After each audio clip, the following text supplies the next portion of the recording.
as a rule of thumb, there should be absolutely no expectations that parents should have from their children. Always be available for them, but never impose yourself on them. Your children don't owe you anything. They have a relationship with HaKadosh Baruch Hu that the Torah says, "Kabed es avicha v'esimecha," but that's their relationship with HaKadosh Baruch Hu. Your children owe you nothing.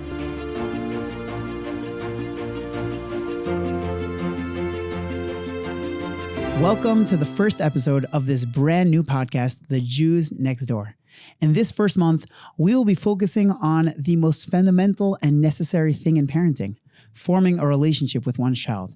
In this first episode, as we will do in every month, we are focusing on the basics of building a relationship with one's child, as we discussed with Rav Eisenstein, a popular Rebbe in the Grus Smicha program, YU Smicha program, a Rav in Israel, a sought-after speaker, and we discussed the concept of being fair, firm, and friendly, and what that means, what the underpinnings of a relationship with one's child looks like at the different ages and stages of life, especially as adolescents start to pull away, and how to react to those situations, and adult children, especially adults, as they're more living on their own.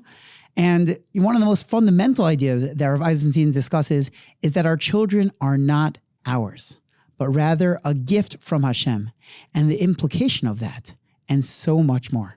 Without further ado, enjoy the episode. It's such a pleasure, Rebbe, to talk, and I really appreciate Rebbe taking the time to talk.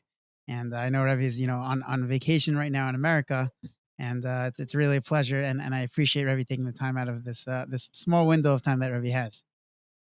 It's a schus to be with you, Rebbe here. It's a schus to speak with you from the Catskills, vacationing with my family, but I'm looking forward to already going back to Eretz Yisrael and hopefully all of us being mechanech our children in Artzeinu Akdosha.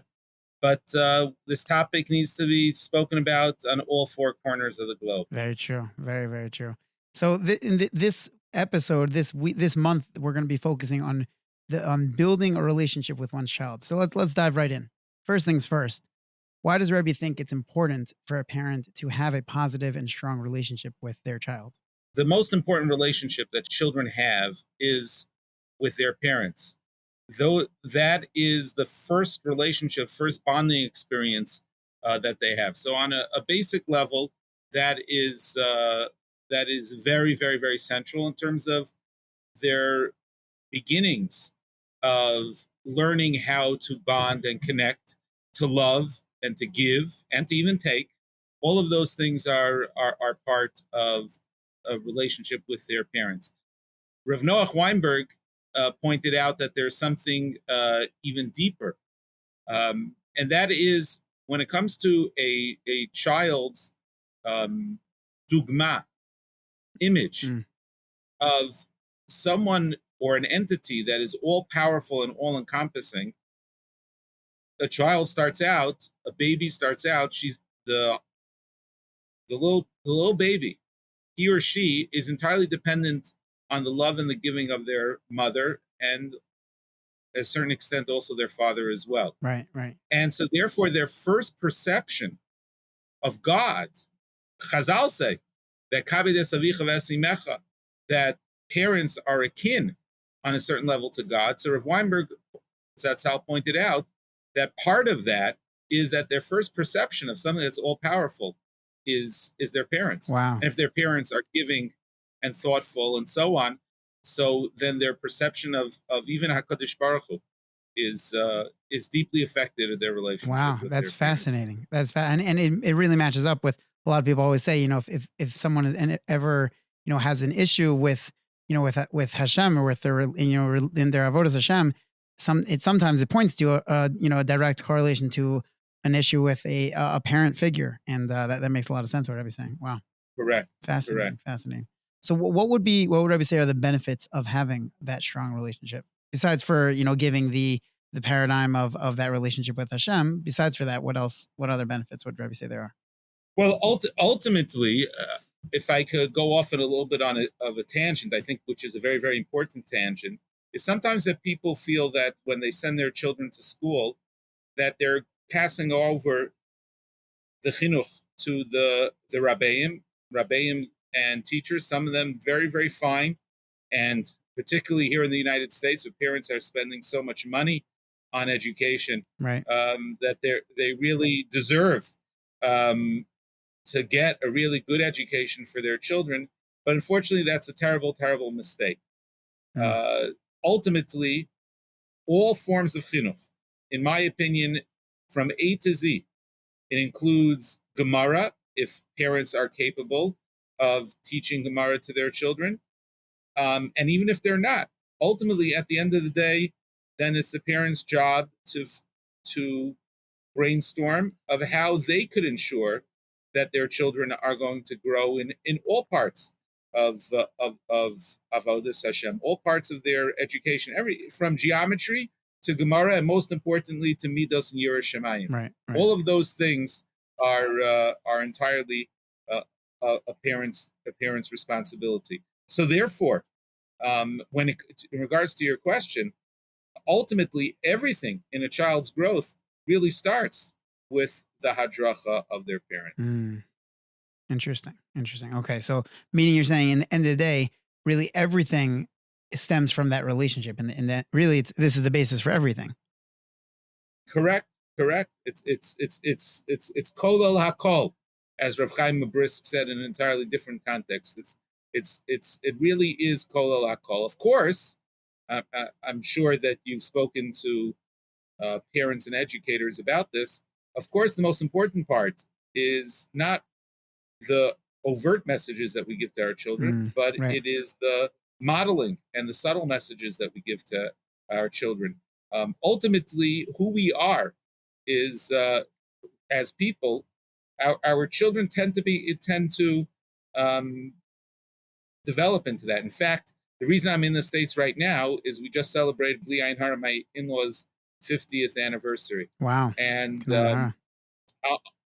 on Shabbos, we were reflecting on the fact that their special midos you could see in every single one of their children. Now, all their children are different, but at the end of the day, those special characteristics that people know them by, you could see in different ways, but all those special characteristics were embodied in their children. So children don't look the same, children don't act the same, and children are very different. But at the end of the day, who their parents are so much ultimately affects who they're going to be. Right. And one of the most important features of that is what type of husbands and what type of wives they're going to be. And therefore, our shalom bayis is going to be a critical piece of who our children are going to become. Right. It's the way that they see us interacting with other. Their first example of how they see us interacting with other people. So, correct. Right. And in terms of what Rebbe was saying, in terms of modeling, it makes a lot of sense in terms of they're only going to want to model us if they have a good relationship with us. Otherwise, why would they want to model us? So if they have a positive relationship with us and we're modeling good things, then great. But if they don't have a good relationship with us, even if we are modeling great things, if that relationship is not as positive as it should be, then it's just what would be any reason for a child to want to model that? Correct. There needs to be, the most important part would be that trust and respect for their parents. Right. So what ways would Rebbe say that a strong relationship with a parent affects both a child's emotional development and a religious development? I know we spoke about it briefly in the beginning about, how it gives the dugma of HaKadosh Baruch Hu. In what other ways does that play out? Both emotional and religious.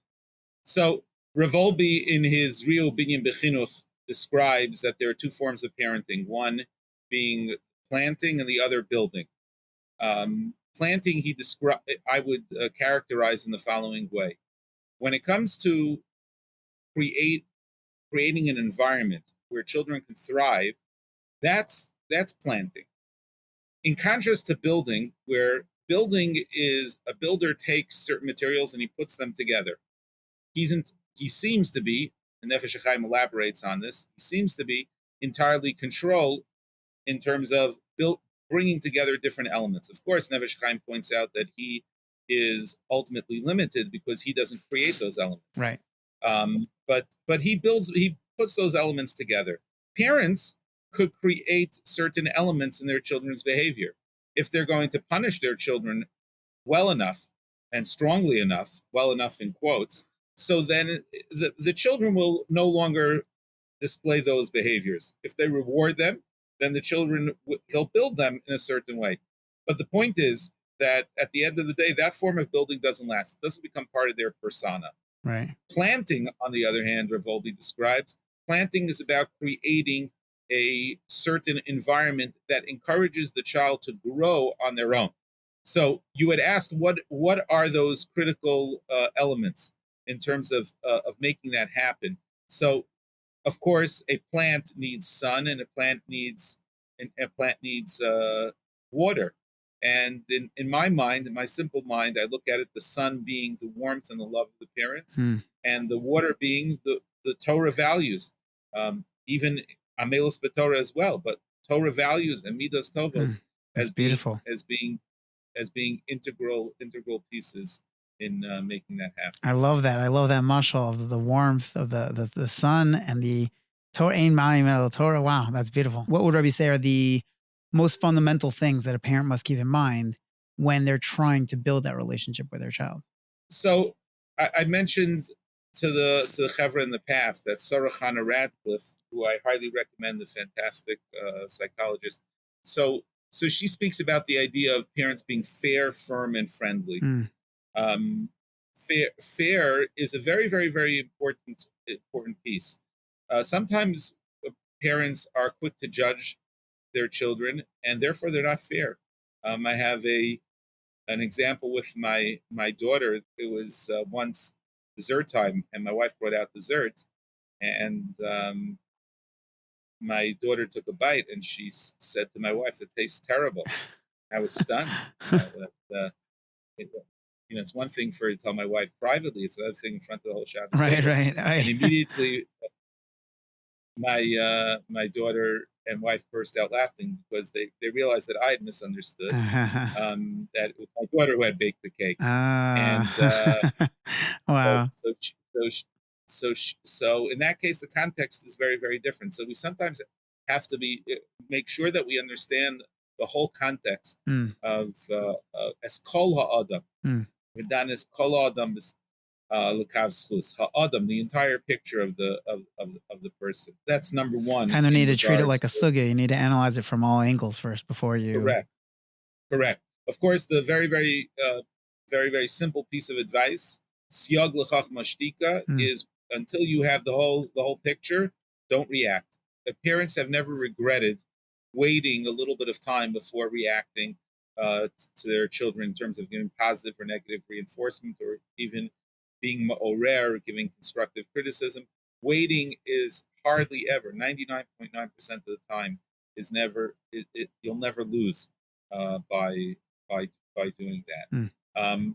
That's number one. If you're looking for a great way to have some good, clean, kosher fun with your children through the powerful effect of music, look no further, because J Karaoke is here. J Karaoke gives one and all the platform to belt out their favorite tunes from a library of thousands of Jewish songs, hundreds of artists and genres across multiple decades of incredible Jewish music. Personally, I know that I love singing. I love it. I love karaoke, but I was really never able to get into it because it wasn't the Jewish songs. And that's where J Karaoke comes in with their huge selection, from the latest hits to the classics. They even have nursery rhymes for your little ones. And with features like key changes to help you sing, to make you more comfortable as you're singing, and speeding it up or slowing down the song, they have really thought of everything. To enjoy Jewish karaoke your way, all you need to do is head to jkaraoke.com. Choose a subscription that fits for you. And to make it even more fun, you could purchase their state-of-art karaoke kit, which gives you the feeling as if you are today's top singer. You can insert whoever you feel it is. Connect your kit to any device, like it could be a laptop, computer, a tablet, whatever it is, and you plug in your speaker, plug in your J Karaoke microphone, and you sing away. It's as easy as that. That's all it is, and it's really fun. I checked out their website. It really looks amazing. They have an incredible amount of song selection. Anything you want. They got Thank You Hashem. They got Mordechai Shapiro. They really got it all. You can subscribe monthly for just $4.99 a month, yearly for $49.99, and we have a special deal here for you. For any of our listeners, if you use the code Jews Next Door, DOR, you get an additional 10% off. And if you don't want your children to be using a device with internet, Karaoke's got you covered. You can download the app onto your desktop. Once you have it up, turn off the internet, let them sing all day long without the internet. Check out Karaoke today and let the fun begin. The other thing is, in terms of being fair, is I think giving them a sense of dignity and a sense of participation. In other words, the goal is that your value, that to create a certain sense of values, to talk about those values and how your children are going to reach those values. If your child has been inspired towards a particular direction, and they're in the right context, I want to add that this is something that's really, really, really important. You can never expect your child to be, I'm using colloquial terms here for the quote-unquote frum community. After all, Jews Next Door, so it's a great expression. So for Jews Next Door, I think that it's really, really, really important that when you can't expect your child to be quote-unquote frum or frummer than the average kid that they're surrounded by. There are exceptions, right? But I think in general, once you put your kids in that context, so then it's an entirely different ball game. Now, there are different contexts. In fact, we could be a little bit personal. You have a nephew, Baruch Hashem, in Eretz Yisrael, that I think was Messiah Shas in about Shas Mishnais in about 6th grade or so. Yeah. So my son, who was about that age, who at the time felt that he wasn't close to that, but the context was made where he saw that there was that value that he never would have necessarily been motivated for, but in his school there were kids that were doing that. Right. Once you get that example, right. So and the reason I mention that is because the idea of fair is that once a child is exposed to certain values, then why don't you talk about in a fair way how they could reach those goals?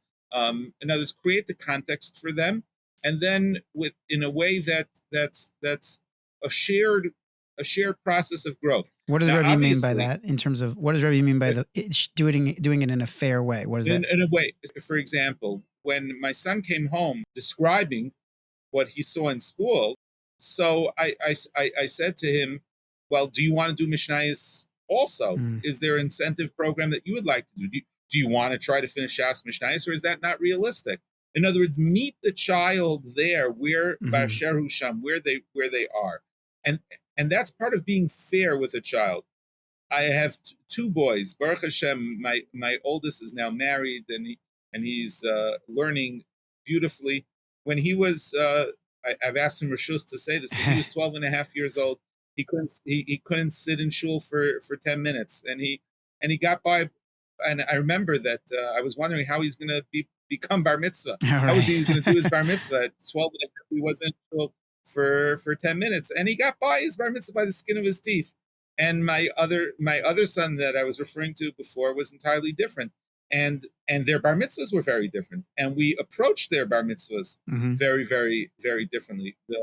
We spoke with them what they thought they were capable of doing. A lot of times, parents come to the sugya of the bar mitzvah, and they're looking over their shoulder what Ruvain's son did and what Shimon's son did. True. And part of being fair to children is really meeting them where they are. Just because your nephew finished Baruch Hashem, that's right, that is Chanach L'Nar Al Pi Darko. Right. Just because he finished Shas Mishnayos, and a child could be inspired by that, but it could be it's unfair to encourage them for that same goal if it's something that's not really relevant to where they are. And don't worry about the fact that your children aren't there yet, because every child has their own path.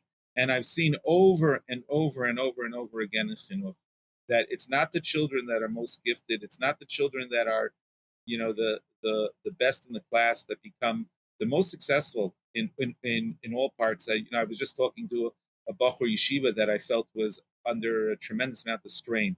And I think part of the strain was that there was a certain pressure that only, by the way, you just could exchange the names. You could call it Shalavim or you could call it Brisk in the yeshivas. It's basically the same thing. When it comes to 12th grade, there's only 5 boys that are going to get into Shalavim, and there are only 5 boys that are going to get into Brisk. Right. And I speak to both of those types of boys all the time.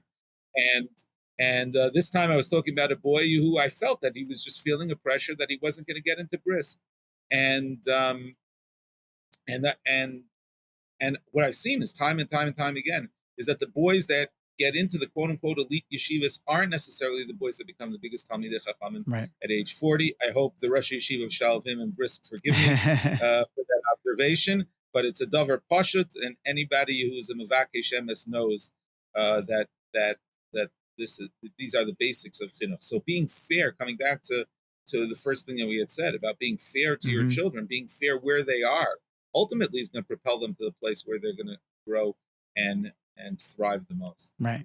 Okay, so that's fair. And then Rabbi said firm also. Rabbi said firm. Okay, firm. Right. So the other thing that Dr. Radcliffe points out is in regards to being firm.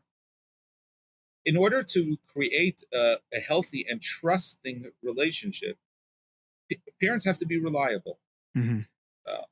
We mentioned that all the way in the beginning, that our relationships with our children, sort of a child's relationship with their parents, really form the way they approach their relationships with others in general. That's one of the first bonding experiences they have.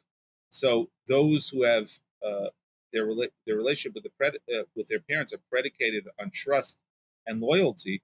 So then they have the basis, they have a framework which to approach other relationships with others. And so what that requires is a certain amount of predictability. It requires it to be solid, and that's what the connotation of firm has. I'll give you an example, a sad example. I once had a Talmud who his parents were fantastic balei chesed, but he told me that ultimately he found parts of his childhood to be quite tumultuous because there were times, something very, very simple. There were times that his mother was so busy doing chesed that she didn't pick him up in school on time, that he would wait for 10 minutes, 20 minutes, a half hour. And that was something that was very, very, very, very difficult for him. So we have to do chesed with our own homes before we go do chesed for others. Correct. So that sense of dependability and that parents could follow through, that's something that's really, really, really, really, really important. So having a sense that your parents are there for you. Now, I want to stop and want to add, before I continue this idea of firm, and emphasize something that's very, very important. And that is that no parent is perfect. If you ask my children, they'll tell you that right now it sounds like I have the formula. I definitely don't. And I definitely didn't. But we're not going to be perfect, but we don't have to be perfect. If our children know that we're really trying, and these ideas become a priority of ours, and our children will forgive us the times that we weren't perfect. Right. I think that's something that's really, really important, that has to be emphasized very, very much. So as far as that, the part of firm, that predictability, I think is something that's very, very important. The other part of firm is that when parents give standards and tell their children, in using the process of building, which sometimes needs to be used, that if you're going to do this, you won't be able to get your Shabbos treat. Or I was going to ask how this plays into discipline. Right. Yes. So parents have to follow through. Parents have to follow through, and if they've decided that, or they've told their children, they've warned their children that there's going to be a consequence, then those consequences have to be followed through. And children are looking for that. That's the very, very important piece over here. Children are looking for that sense of direction. They're looking for that sense of clarity. And and the reason for that is very, very simple, is that everybody in their life strives for stability. If you ask any person, they'd much prefer to have a stability in their lives and clarity of how they're going to earn their living, in contrast to 1 year making $1 million and another year losing $900,000. They like to because that's just we thrive and we grow most through stability. It's when there's vagueness and there's a lack of clarity that throws a person off. So a child ultimately who's figuring out life, having that stability, that clarity, that firmness in their lives is something that they're really, really, really searching for. So ultimately, deep down, the child wants the the punishment. So I guess two questions on that. Number one is how does the discipline not hurt that relationship? Because sometimes it feels like when you are disciplining and the child gets so upset by it that it feels like, it's hurting that relationship. That's number one. And number two, or actually, we'll start with number one and we'll come back to number two afterwards. Okay. So I think Dr. Radcliffe also points out that that there's a 4-to-1 ratio that should always be there. That for every negative interaction, even a negative consequence that needs to be there, don't load up on the negative consequences. Firm does not mean to constantly be giving negative consequences. And parents should sort of ask themselves their interactions for every one negative consequence, so that or a negative interaction, then there should be 4 in that place. And yes, it could be that if the child is really misbehaving, you might have to forego a couple of those and just sort of look the other way. But you want to keep the interactions generally positive. Right. Right. And Rebbe, the way that Rebbe was describing it before, it seemed like Rebbe was describing based off of having set firm things that, that's what the child can expect to have as part of their day in, day out. But what if a parent can't foresee everything and can't set up all of their, their standards and their discipline because they just didn't think of that situation? How then it feels like Right. to a child, from a child's perspective, it kind of feels like, whoa, this is being changed on me now. You never told me that this is not okay. And now all of a sudden it's not okay. So if a child hasn't been taught that something is not okay, then parents shouldn't be disciplining for it. I think to answer your question, children are looking for the clarity from their parents. So we're using right now. We try to get together in person, but we're using the internet now to have this conversation. Technology, the internet, and so on is a basic part of many people's lives. Just an hour before we sat down, I recorded for all DAF for OU. I teach Torah through the summer that way, and not in the Kollel. And technology has now become such a big part of everything we do. We shop over the internet. So much is done through the internet, and we need to think about what is the right way. And Gedolei Torah have spoken about it, and one needs to listen to one's rabbeim. Sometimes not enough what's said in the newspapers. You need to take certain ideals and figure out how to put those ideals into effective practice. But the point is that this needs to be a conversation between a father and a mother to have clarity. Ultimately, that clarity comes back to the other clarity we spoke about before, and that is clarity inside of themselves. Right. Being clear inside of themselves where they are and where they should be. And once they have that clarity, then they can move on to clarity in terms of creating the correct context for their children. It's very true.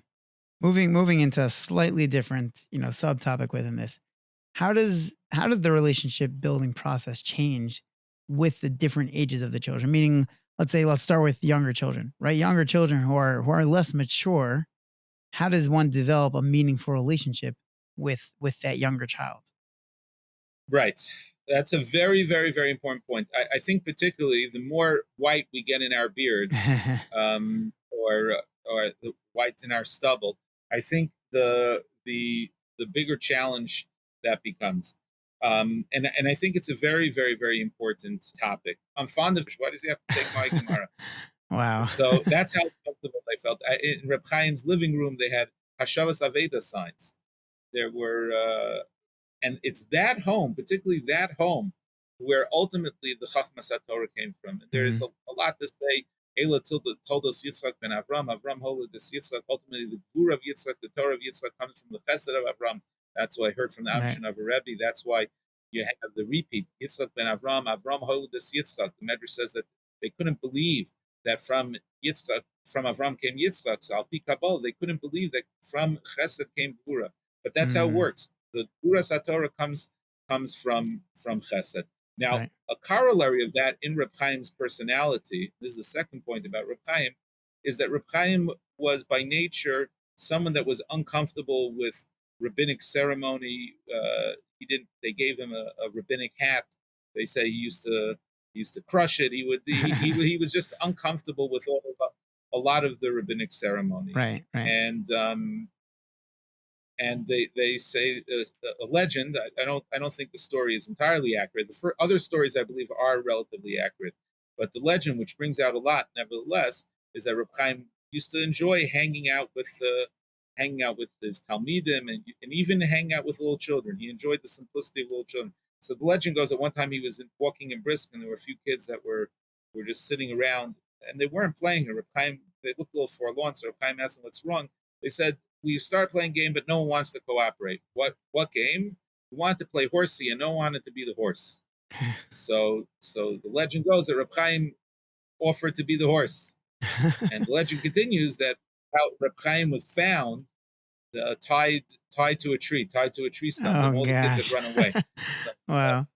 so that, I don't believe that story ada so, but the the the I hope point the not. I point hope being not at that Reb least. Chaim was point being, though, that Reb Chaim was willing to get on fours to Right. be able to make children Mhm. happy. And as we get older, we have to think about how we could really get down on the floor with our children, to be able to really Basheru Sham. You mentioned the pasuk Mishlei Chanoich Lenar Al Pi Darkei, to be able to really, really get to where the children are, and what that requires does not that um, you don't have to dress like kids, and you don't have to be hip like kids, and you don't have to search the internet to find out what's the coolest fads and so on. Right. What you need to do is to be able to really, really listen Mm. to what is on your children's minds, and then to be able to come to them, and to be able to put aside all of our, we think we're very chashuv, which we're really not. We just to put all of that aside, to be able to really, really come to them, basheru sham. When a child is younger and So, doesn't even necessarily yet fully express themselves or have the ability to express themselves, where meaning even beyond before them they're expressing themselves and you're listening to them, even before that, what are the, like, I guess, the seeds that we should be planting, the basics to developing that relationship?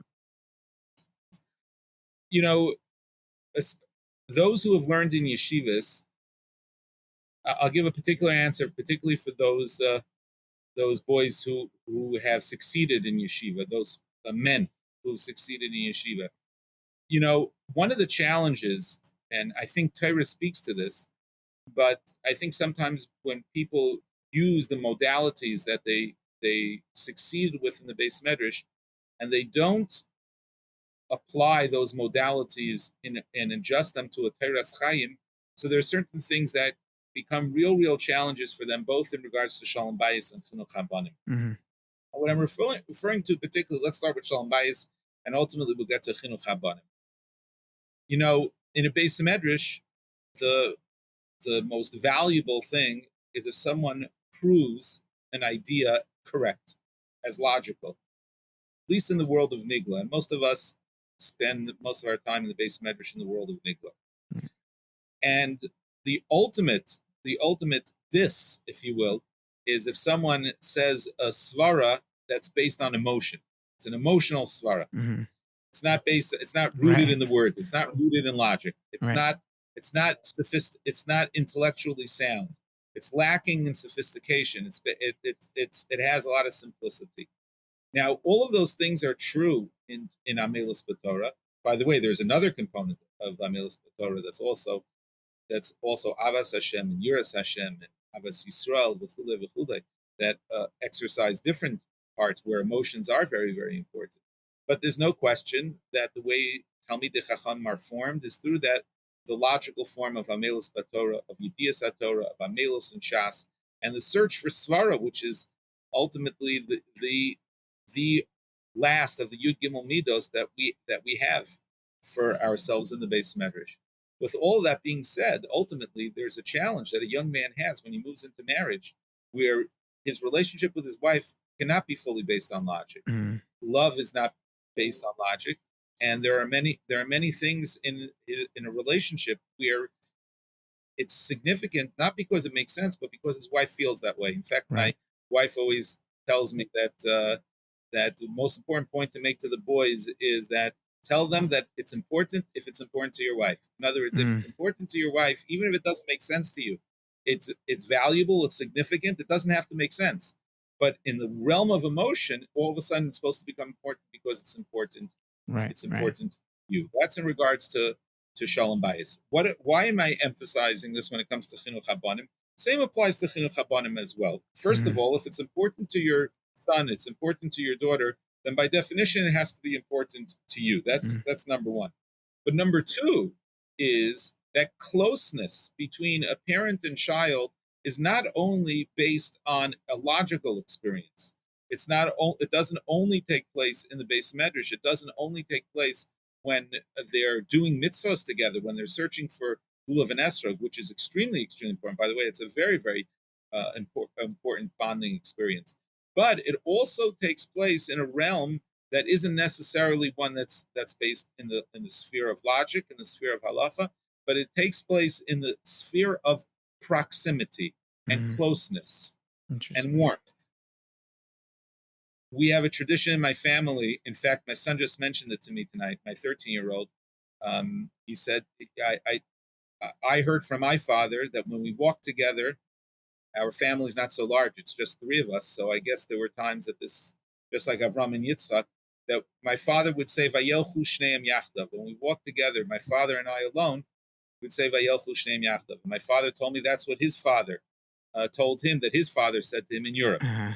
So actually, interestingly, my son today told me that we're visiting America, so he asked my 13-year-old. Finally, it piqued his interest. By the way, for the first between age 5 and 13, it meant nothing to him. I said it to him hundreds of times. Abba, I asked Zayda if we have a Masorah of whether we say Vayelchu Shneim Yachdav when a grandfather is walking with a grandson. So he said that my father told him that we have no tradition because we never had that. But the point is that you could bond with your children by simply saying, and don't copy the Eisenstein tradition. There are other things that you can do. For sure, do it. It's a very, very beautiful thing. There are many things to do. But the point is that proximity also between father and son, mother and daughter, father and daughter, mother and son, is something that creates closeness as well. And therefore, coming back to your question, when children are younger and where the relationship is not going to be created through logic or through science, the closeness, the physical proximity between parents and children can't be underestimated. Okay. Very, very, very powerful point. Now, in terms of as we move up in ages, as children get to preteens and teens, what would be, how does one maintain, especially, I guess, to emphasize the question, preteens and teens are starting to pull away from their parents and to pull away and really more so move into being closer with their friends. So how does one not just develop the relationship, but how do they maintain that relationship with their children in those ages? So first of all, Rabbi Yair, that point, I must say that I definitely didn't understand that when I was a teenager. Those changes that were going on inside of me, Mm-hmm. and I'm not even sure as a parent. Baruch Hashem, I have my last one beginning adolescence now. I don't know if I understood that for the first couple. Whether I maybe understood it subconsciously, but not consciously. So just to repeat the point that you said, which is really, really important for parents to hear. Is the idea that chinuch that we've been speaking about up until now is up until the age about 13 or 14, both for boys and girls, maybe for girls a little bit earlier, but in general it's about up until age 13 or 14. It is appropriate for children to find a place of individuation, to find a place where they become individuals and they begin to separate, as you said, from their parents. That's what adolescence is. Now, the tragedy, I believe, and this becomes a whole discussion of itself, of the American scene today, the general American Western culture, is that people stay adolescents much longer than they have to be. Right.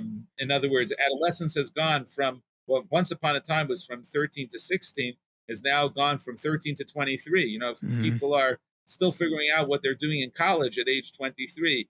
Um, Once upon a time, it wasn't that way. To dramatize, the best way to dramatize is Rabbi Akiva Eger was married when he was 14 years old, Oh, wow. um, and and he was writing Chidush. He was on his way to writing Chidush Rabbi Akiva Right. He knew Eger. he knew what he wanted So to it do was already. it was already at that time. Right. Correct. So we're not Rabbi Akiva Eger, and we're definitely not going to take American Pie and turn it into Rabbi Akiva Eger. That's for sure. But Right. At the same time, I think there is, it becomes a sugya by itself that we stretch out adolescence a little bit too long. Hmm. But your point being made that children And Rebbe become thinks that that's something adults, that we're and by the doing. age of about That the the extending. adolescence be Yeah. expanding. So that's complicated. That's complicated. Let me answer your question first, and then if you want to, Sure. we could follow up on that question, because I don't want to forget about your question. So in regards to adolescence itself, yes, to recognize that children are becoming adults. So now here the parents' role begins to change. They're no longer the model. What we started with, Rav Weinberg's idea that they start out as being the source of all good and all power in a child's life, and now the child begins to go through this process of being an individual, and and they they um, they go through this process of individuation, and so the parent's role now begins to change. The role now of the parent is to support them through their process. Mm. And here, that part that we spoke about as far as listening is concerned, that piece of listening becomes even more and more important. The ability to be there, a support, and to be a listening ear, to be able to.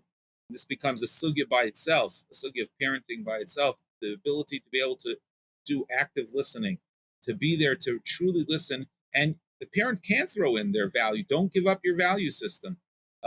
Hold on to your value system and try to impart on your children, but it's going to be in a very different way. It's going to be in a much more subtle way, and it's going to be through the role of actively listening and supporting your children.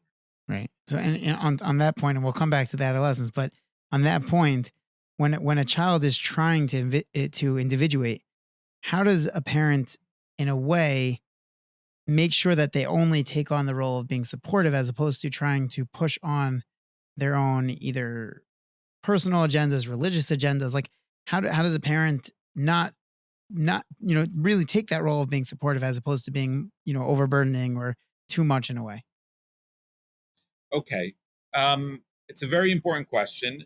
I think part of the answer, you in other occasions you've asked me good questions that's forcing me to think about ideas that I haven't formulated on in the past. So I want to sort of work through that question with you. I think it might have to do with the following. One of the most important things that we knew in the process of Talmud Torah, it gets back to the derech of the yeshivas, starting from the Tzais and Rabbi Akiva Eger and Reb Chaim, is the notion of a dialectic, and that was important in Hegelian philosophy, and now it's become very important also in the world of again lahavdil al falfei avdalas, and now it's important as well in the world of psychology, and that is the idea of a dialectic is the following: is that you could have two concepts that at first glance might even seem to be contradictory, but they're really not. So if I'm focusing on one component, so then the halacha would be X. But if I'm focusing on another component, the halacha would be B. And the reason is because in one case I'm focusing on the gavra, in the other case I'm focusing Mm. on the chefza. If I'm talking about kavana by tefillah of shvisi Hashem lenegdi summit, that's one thing. And when I'm talking about pirush hamilim, that's something that's something else. In Right. other Right. words, the notion of dialectic is that both, probably the best example, I gave halachic and lomdisha examples, but let me give a best example that probably exists in Avodas Hashem, and that's Avas Hashem and Yiras Hashem. Mm. That Avas Hashem and Yiras Hashem are two opposite things, and both of those things are true, and we're supposed to hold on to both of them simultaneously. Maybe we could have a separate podcast discussing how to do that. So, but at the end of the day, so we've got in Avodas Hashem a dialectic exists. The same also applies in psychology. For example, therapy. Let's say there's someone who has a complicated relationship with their parents. Let's say there's a part of their relationship that they felt that their parents. We're not talking about now being mechanech children, but let's say we're talking about an adult that had a complicated relationship with the parent. So in dialectical therapy, what's going to be done is they'll learn to hold on to love for their parents, but at the same time, frustration and disappointment. So that they're able to, on the one hand, if their parents are worthy of love, so then be able to hold on to both the love and the frustration and the anger. The same thing in regards to adolescents. When speaking with adolescents, you could hold on to your values, but yet at the same time listen, even if that's not consistent with your values, because you know that right now what's more important is to listen. And there'll be a time to give those values. Now, by the way, for those who are parenting young children, right now is a time where you're really able to convey those messages very, very, very clearly. Once they've reached adolescence, then it has to be done with much more chachma. But that's the answer to the question, that the parent could, on the one hand, act. If now is not the right time to preach to the child, you could still listen to the child. And what happens sometimes tragically, is that parents run away from talking to their children because they're conflicted with what their child says. You could be there and be present with your child and truly be listening to the child. But even though there's something inside of you that says, value-wise, there's a simpler solution. If at the end of the day, even though the right thing is for your son to be a night seder, and you know that's the right piece of advice, if he's not ready to hear it right now, then that's not what you should be talking about. So you could hold on to your values, but at the same time, there's a chachma of being able of, and this is a different type of siyag l'chachma shtika. Now what you're doing is you're really, really hearing and being with your child based on their feelings. Amazing. And then I guess, Ravi mentioned before that Ravi already has a child who's married, who's, more in the adult stage of life. So how does that relationship evolve? How does that change once children are entering into the adult years? My most important piece of advice, that once your children become adults, is always be available for them, but never impose yourself on them. As a rule of thumb, there should be absolutely no expectations that parents should have from their adult children. Your children don't owe you anything. They have a relationship with HaKadosh Baruch Hu that the Torah says, Kabed es avicha v'esimecha. But that's the same thing as the mitzvah Shomer es Yom Shabbos l'Kadishai. That's their relationship with HaKadosh Baruch Hu. Your children owe you nothing. This gets us to a point that I think is very, very, very important. Rav Wolbe writes in his Sefer Zriya Ubinyan B'Chinuch something very, very, very, very powerful. And it's stark, and it's so true. And I don't know if you have to take Rav Wolbe's words ad sof, take them literally, although I wonder if he meant it literally.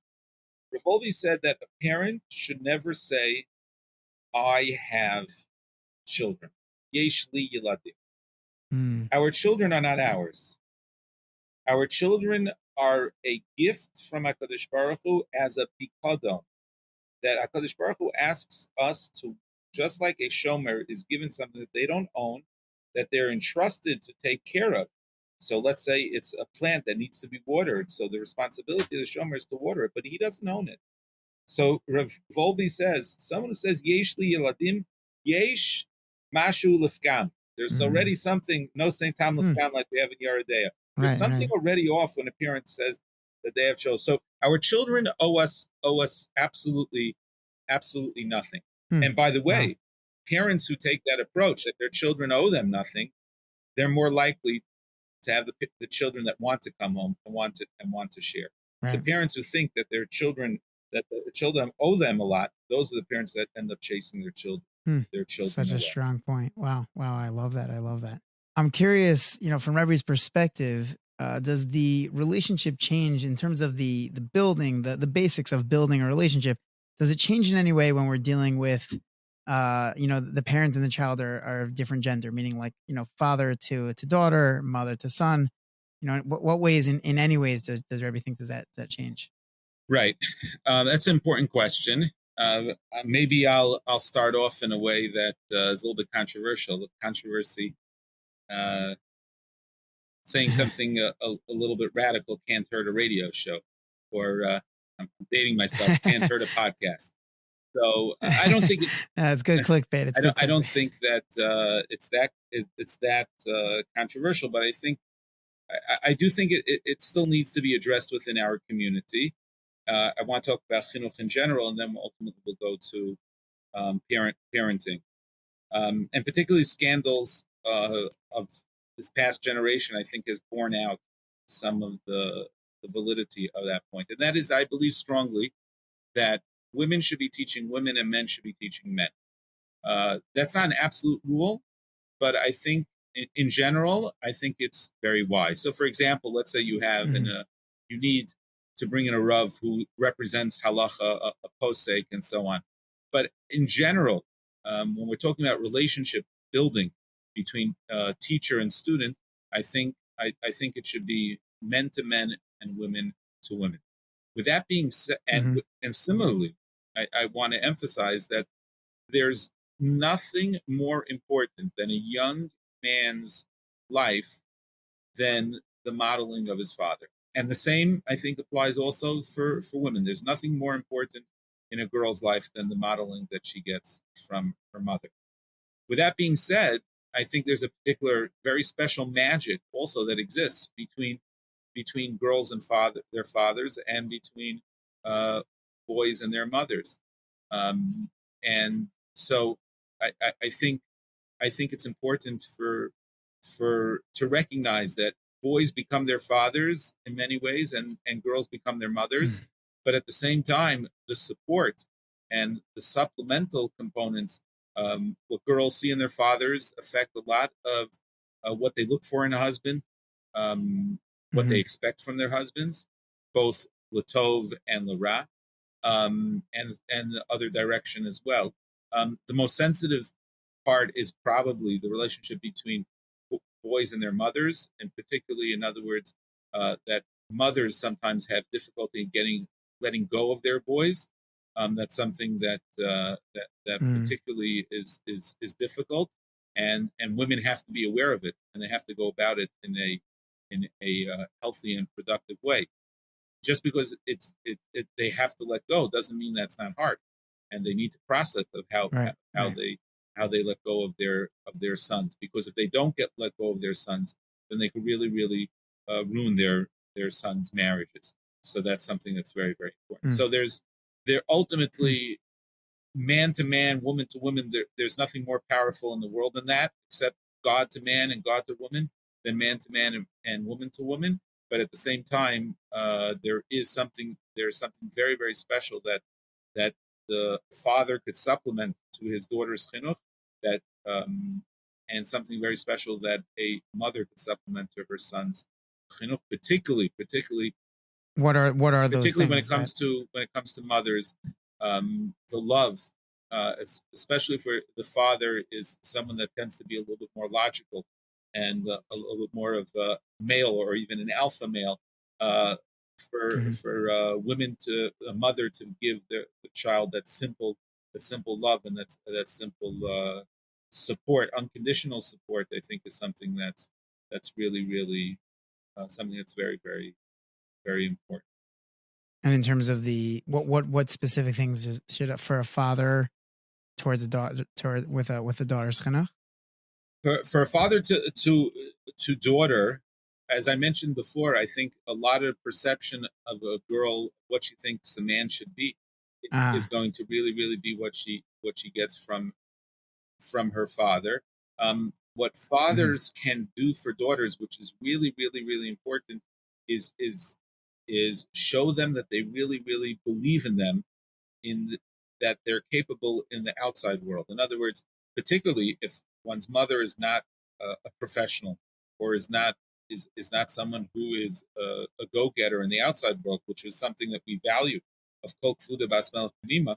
When a man, her father, shows her that he believes in her, and he's ma'arich her in her ability to be a persona in this world, I think that that's something that that fathers can give their daughters. That's such an interesting point. Wow. Is there any final message that Rebbe wants to share on this topic of creating relationships, that, the basics of creating a relationship with one's children?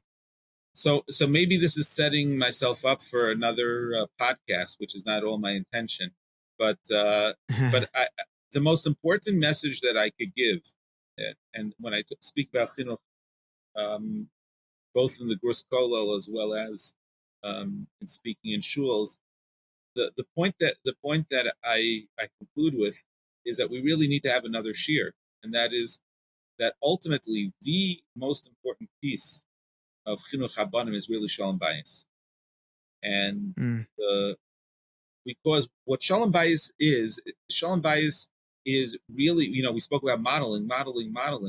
The most important relationship that children see in their lives is the relationship between their father and their mother, which ultimately is going to impact their relationship that they're going to have with their spouses. So the first thing, I'm giving you a whole new series, Rabbi. We'll have to. I'm looking forward to speaking to Rebbe with it. The first step is really shalom bayis. That's a critical piece. Now, with that being said, I want to emphasize something. Of course, there are people who don't have shalom bayis for no fault of their own. Sometimes it's their spouse was a terrible spouse, or chas v'chalila, in certain cases where a spouse passed away, a parent passed away.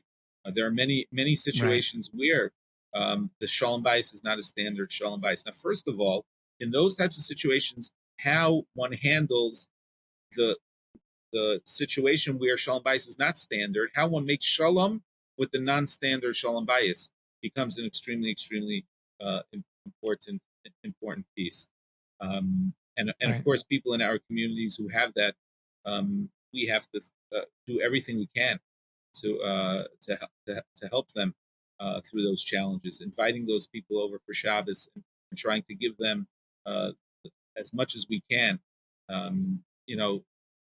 In our shul, I insisted that we shouldn't call it avos ubanim, because there are kids who, for whatever reason, that there isn't a father.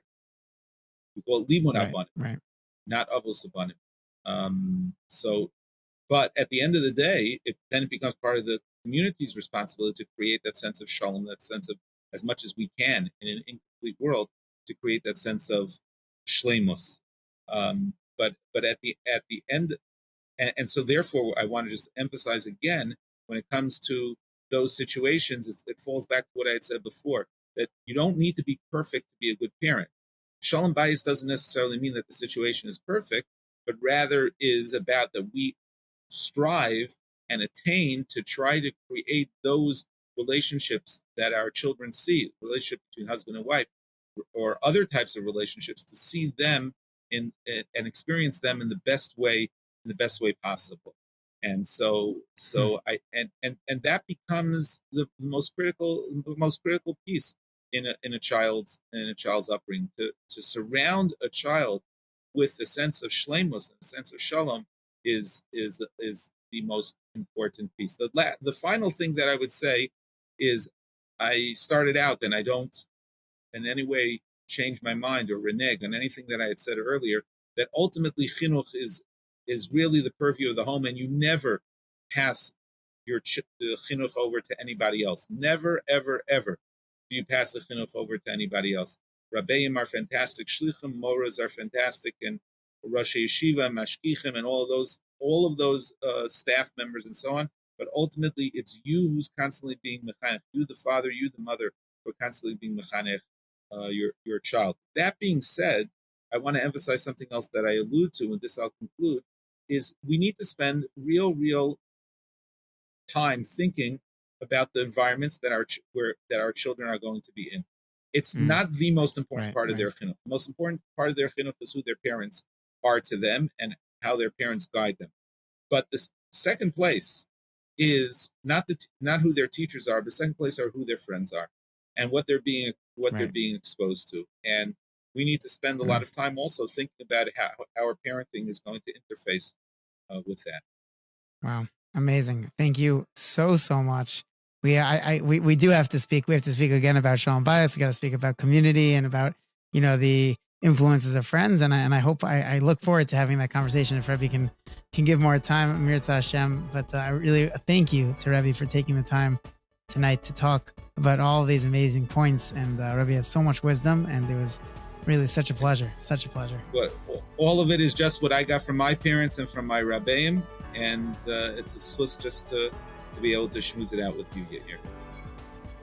Thank you so much, Rebbe. Thank you. And Mirza Hashem will be able to continue in the future. Yashikah. Thank you so much for tuning in for this first episode on building a relationship with one's child.